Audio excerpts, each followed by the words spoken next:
पहली ही इफ्तार में बनाए बहुत ही मज़े के टेस्टी और क्रिस्पी पालक के ये पकौड़े। बिस्मिल्लाहिर्रहमानिर्रहीम, अस्सलाम वालेकुम, वेलकम टू माय चैनल। मैंने ली है पालक थोड़ी सी, और इसकी पालक की जो डंडियां हैं वो मैं इस तरह से हाथ की मदद से भी उतार ले सकते हैं और चोड़ी की मदद से भी।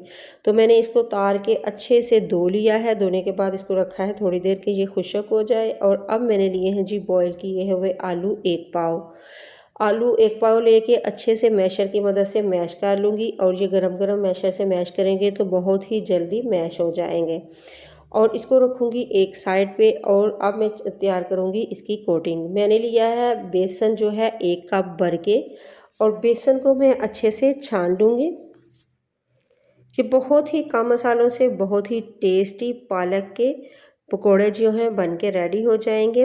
तो इस तरह से मैंने बेसन को छान लिया है, और इसमें डालूंगी खुशक धनिया का पाउडर हाफ़ टी स्पून, काली मिर्च हाफ़ टी स्पून, और इसमें डाला है जी मैंने दरा मिर्च हाफ़ टी स्पून, नमक हाफ़ टी स्पून, और जवाइन डाली है हाफ़ टी स्पून। और इसमें डालूंगी मैं पानी डाल के थोड़ी सी मैंने इसमें काली मिर्च भी हाफ़ टी स्पून डाल दी है। पानी डालूंगी और पानी डाल के इसका एक गोल सा बना लूँगी, जिसमें मैंने पालक को डिप करना है। तो अच्छे से मिक्स करने के बाद अब मैंने जी फिलिंग इसकी तैयार करनी है। Chaat masala half tea spoon लिया है, दरा मिर्च मैंने थोड़ी सी ली है, और इसमें अब मैं डालूँगी इसमें नमक, खुशक धनिया का पाउडर भी हाफ़ टी स्पून लिया है, और मैंने ज़ीरा पाउडर हाफ़ टी स्पून लिया है। और इसकी मिक्सिंग करूँगी मैं बहुत ही कम। इसमें जो स्पाइस है वो डाल रही हूँ। नमक स्किप हो गया था। अब मैं इसमें डालूँगी हाफ़ टी स्पून नमक, और इसको अच्छे से मिक्स कर लूँगी कि इसमें नमक मिर्च जो है अच्छे से मिक्स हो जाए। और अब मैं इससे फिल करूँगी पालक को।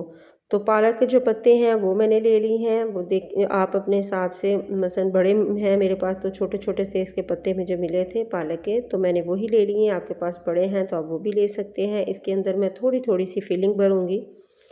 इस तरह से हाथ की मदद से पूरे जो लीव है उसके ऊपर मैं इस तरह से लगा लूँगी आलू की फिलिंग, और ऊपर से फिर एक लीव रख दूँगी।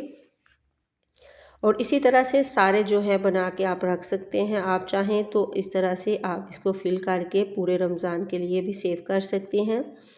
और जब आपको पकोड़े बनाने हो तो आप इसको डिप करें बेसन के घोल में, और इसको फ्राई कर सकते हैं जी। तो अब मैंने लिया है जी सरसों का ऑयल हमेशा की तरह से, और इसको मैंने बहुत ज़्यादा ना गर्म किया है और ना ही बहुत ज़्यादा ठंडा है।